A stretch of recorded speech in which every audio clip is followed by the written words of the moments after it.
بسم الله الرحمن الرحیم. درس ششم. بیان معنای عبادت. عبادت در لغت به معنای خالی، فروتنی، رام شدن و گردن نهادن است و هر عملی به منظور تقرب جستن به معبود صورت گیرد عبادت نامیده می شود. و نظر به معنای لغوی، عبادت در شرع یا اصطلاح عبارت از اسم جامعی است که بر همه کردار و گفتار ظاهری و باطنی انسان که الله تعالی از آن راضی و خوشنود می شود اطلاق می گردد.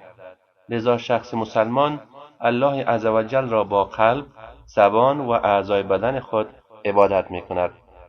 الله واحد بندگان را به اخلاص در عبادت دستور فرموده است، چنانکه می فرماید: هو الحي لا إله إلا هو فادعوه مخلصين له الدين الحمد لله رب العالمين. سوره غافر آیه 65. اوست زنده، هیچ معبودی به حق جز او نیست، پس او را به فریاد بخوانید و عبادت را خاص او بدانید. سپاس و ستایش الله را سزاست که پروردگار جهانیان است. و می‌فرماید: قل إني أمرت أن أعبد الله مخلصا له الدين. سوره الزمر آیه 11. بگو من فرمان یافتم که الله را بپرستم و پرستش را خاص او گردانم. الله جل عظمته به بندگان دستور فرموده تا در همه عبادات طبق اوامر پیامبر صلی الله علیه و آله و سلم عمل نموده پیرو و فرمانبردار او باشند، طوری که می‌فرماید: بالبينات والزبر وأنزلنا إليك الذكر لتبين للناس ما نزل إليهم ولعلهم يتفكرون. سوره النحل آیه 44. آنان را با دلایل روشن و کتاب‌هایی فرستادیم و قرآن را بر تو نازل کردیم تا برای مردم چیزی را که برای آنان نفرستاده شده است روشن سازی و تا آنان بیندیشند. و می‌فرماید: وما آتاكم الرسول فخذوه وما نهاكم عنه فانتهوا. سوره الحشر آیه 7. و آنچه که پیامبر به شما بدهد آن را بگیرید و از آنچه که شما را از آن باز می‌دارد باز آیید. بنابراین الله سبحان عبادت هیچ کسی را نمیپذیرد مگر با دو شرط: اخلاص به الله جل جلاله و پیروی و متابعت از پیامبر صلی الله علیه و سلم. و بنده مسلمان شده نمیتواند تا اینکه عبادت و دین خود را خالص به خاطر رضای الله سبحان نگرداند و از پیامبر اکرم صلی الله علیه و سلم متابعت و پیروی نکند. پس کسی که عبادت را خاص به خاطر رضای او تعالی و طبق راه و طریقت پیامبر صلی الله علیه و سلم ادا نمود، چنین عبادت درست و عمل صالح است. الله عزوجل در کتاب با عظمتش به ما بیان نموده است که بندگان را به خاطر هدف بزرگ که همانا عبادت پروردگار یکتا و بی همتاست آفریده است. الله عزوجل می‌فرماید: وما خلقت الجن والإنس إلا ليعبدون. سوره الذاریات آیه 56. و من جن و انس را جز برای آن که مرا بندگی کنند نیافریدم. و می‌فرماید: وما أمروا إلا ليعبدوا الله مخلصين له الدين حنفاء ويقيموا الصلاة ويؤتوا الزكاة وذلك دين القيمة. سوره البینه آیه 5. و فرمان نیافتند جز آن که الله جل جلاله را مخلصانه و حق گرایانه بپرستند و نماز را برپا دارند و زکات را بپردازند و این است آیین راستین.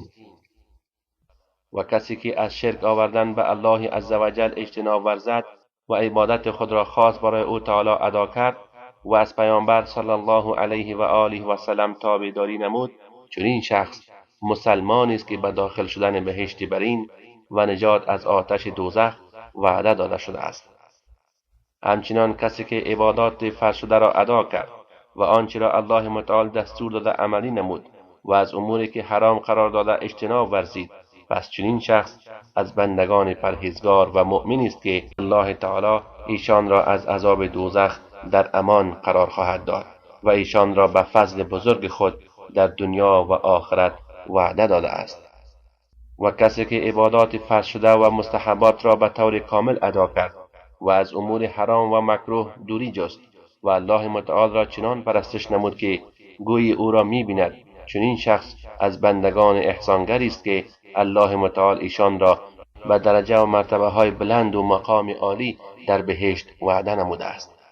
بنابراین باید بدانیم اموری که بندگی مسلمان را نسبت به پروردگارش زیانمند می‌نماید و آن را به اعتبار می‌سازد، سه چیز است که درجات آن متفاوت است. درجه اول، شرک اکبر که عبارت از عبادت نمودن غیر الله است و کسی که یکی از انواع عبادت ها را برای غیر خالق سبحان انجام دهد وی مشرک و کافر بوده، الله متعال فرض و نفل او را قبول نمی کند. مانند کسانی که بت، سنگ، درخت و ولی را می پرستند یا برای غیر الله قربانی می کنند، چه این قربانی برای قبرها و اولیا و بندگان نیک الله باشد یا برای جنها و شیاطین، فرقی نمی کند که این کار را از روی رغبت و علاقه به آنان انجام دهد یا از ترس و خوف آنها که مبادا آسیب یا زیانی به او برسانند. مانند بسیاری از مردم که در این دوران برای دفع ضرر یا جلب منفعت در مواردی که فقط از الله متعال ساخته است به غیر او امید می‌بندند و کنار قبور صالحان قربانی می‌کنند. چون این مردمان کافر و مشرک بوده از دایره اسلام خارجند و اگر توبه نکرده بمیرند در آتش دوزخ جاودانه باقی خواهند ماند. درجه دوم، شرک اصغر. در این نوع شرک ریاکاری، شهرت طلبی، خوشنود شدن به مدح و ستایش مردم و غیره داخل است.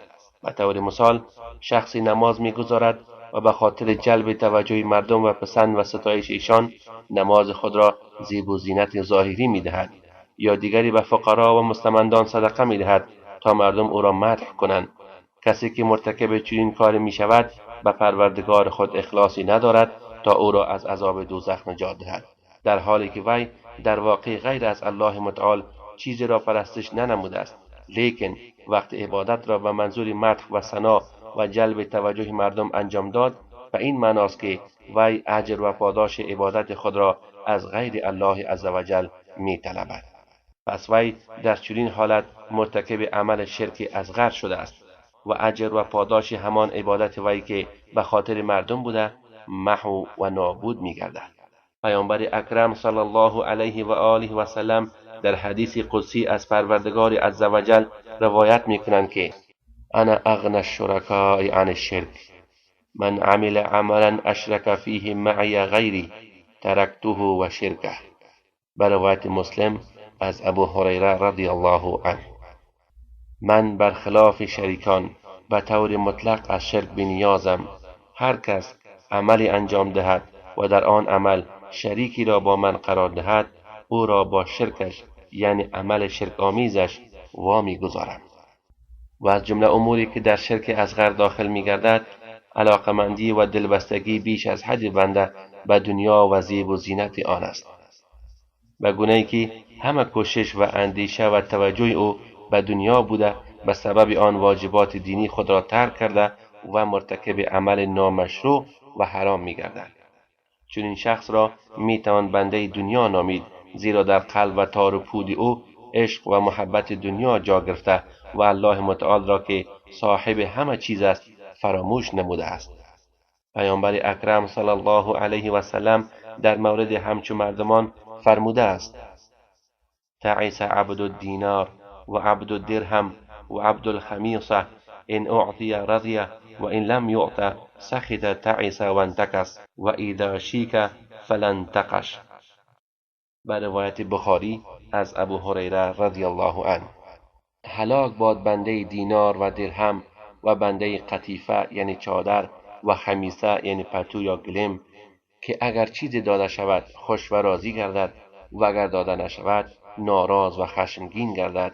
چون این شخصی بدبخت و بیچاره شود و اگر خاری به پایش بخرد بیرون نمی شود. این دعا و نفرین پیامبر صلی الله علیه و سلم بر بنده دنیا پرست است که همیشه دچار ناراحتی و بدبختی و بیچارگی بوده و از یک لغزش و خطا خلاصی نمی‌یابد که به دیگری گرفتار می‌گردد و اگر به مصیبت و بلای دچار گردد راه نجات را نمی‌یابد، زیرا وی بنده دنیا شده است و کارساز و مشکل گشای حقیقی که الله متعال است را فراموش کرده و از توفیق او تعالی خود را محروم نموده است. پیامبر صلی الله علیه و سلم معیار و مقیاس اشخاص دنیا پرست را در این حدیث تعیین نمود: اگر چیز داده شود خوش و راضی گردد و اگر داده نشود ناراض و خشمگین گردد. چنین از کار دنیا پرستان: اگر چیزی داده شوند خوشنود و خوشحال گردند و اگر داده نشوند همیشه ناراض و خشمگین بوده بر قضا و قدر الهی اعتراض نموده شکوه و شکایت و ناله ایشان به آفاق میرسد. چون قلب و نیت چنین مردمان با پروردگارشان راست و درست نیست و این حال منافقین است که الله عزوجل در موردشان فرموده است: وَمِنْهُمْ مَنْ يَلْمِزُكَ فِي الصَّدَقَاتِ فَإِنْ أُعْطُوا مِنْهَا رَضُوا وَإِنْ لَمْ يُعْطَوْا مِنْهَا إِذَا هُمْ يَسْخَطُونَ. سوره التوبه آیه 58. و در میان آنان کسانی هستند که در موضوع تقسیم زکات از تو عیب و ایراد میگیرند. اگر از آن به آنان داده شود خوشنود میگردند و اگر چیزی از آن بدشان داده نشود آنگاه خشمگین میشوند. رضایت و خوشنودی چنین اشخاص و ناخوشنودی و خشمشان به خاطر غیر الله است. کسی که حال او چنین باشد معلوم است که با پروردگار خود مخلص نیست، بلکه در دل او محبت و عظمت و بندگی دنیا جا گرفته و الله عزوجل را از یاد برده است. اثر همچو بندگی را در بسیاری مردمانی که دلهایشان به مال و ریاست و جاه و مقام و اشخاص بسته است مشاهده می‌کنیم.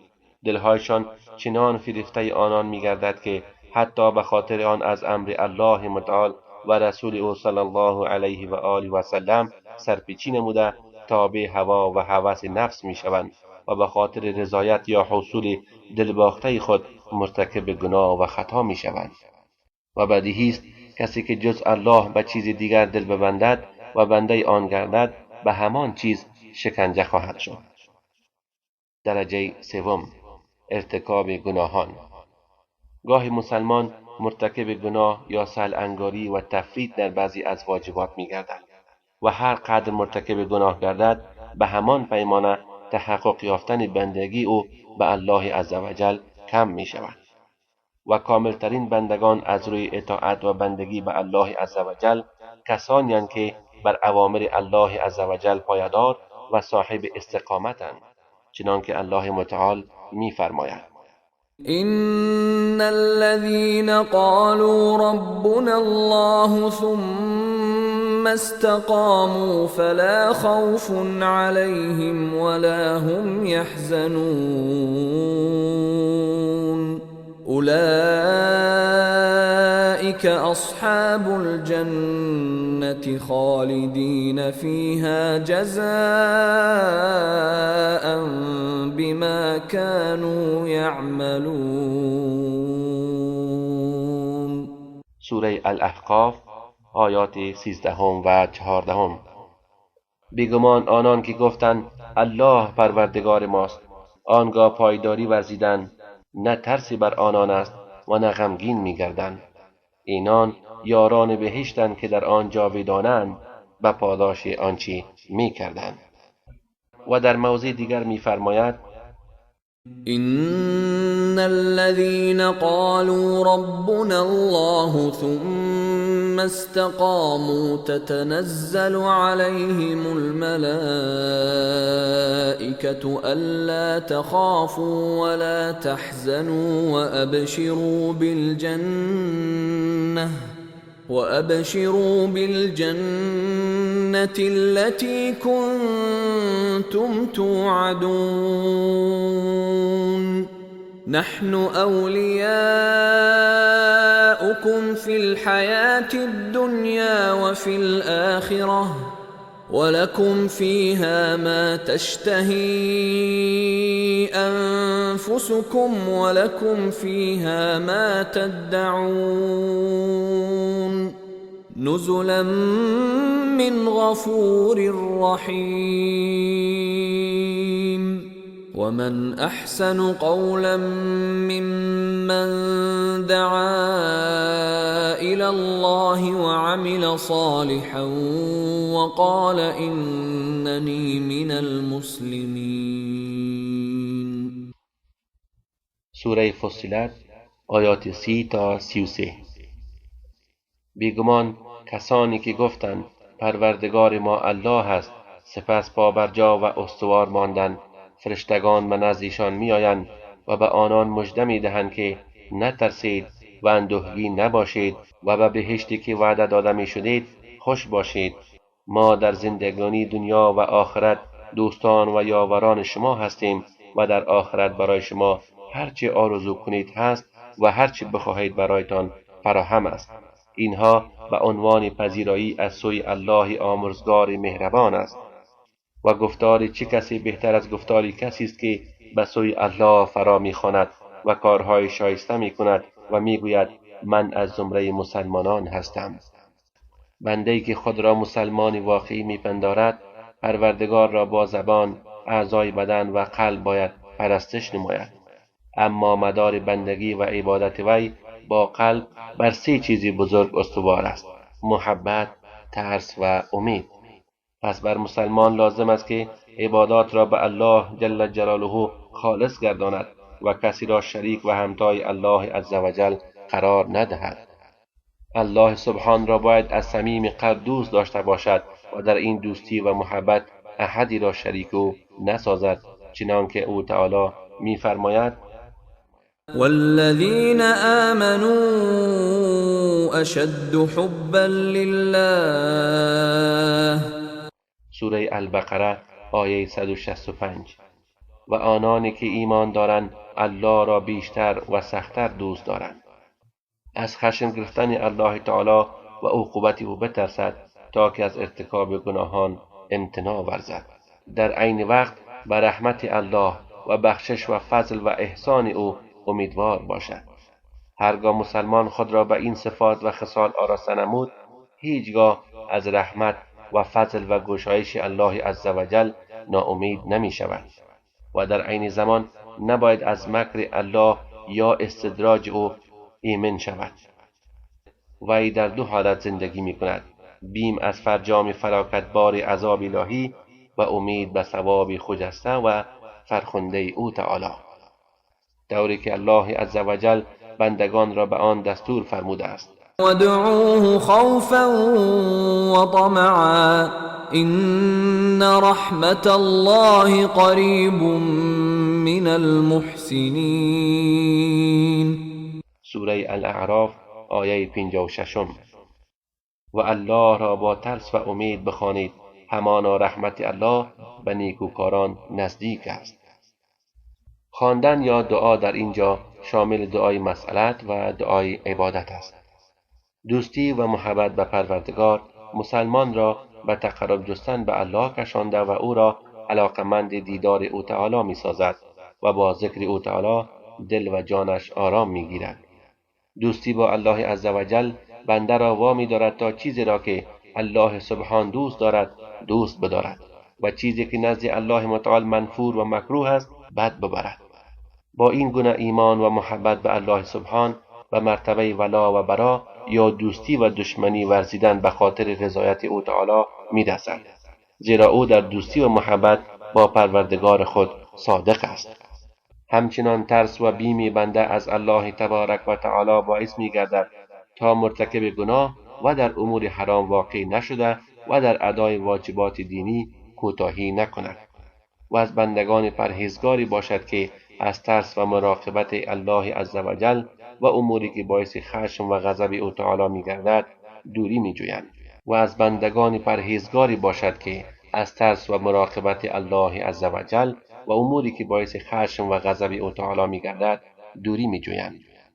همچنان امید او بر رحمت و فضل الله عزوجل باعث می‌گردد تا اعمال نیک و شایسته انجام دهد و بالاخره به پاداش بزرگ و فیض خوشنودی و رضامندی او تعالی که برای اهل طاعت خود آمده نموده نائل آید.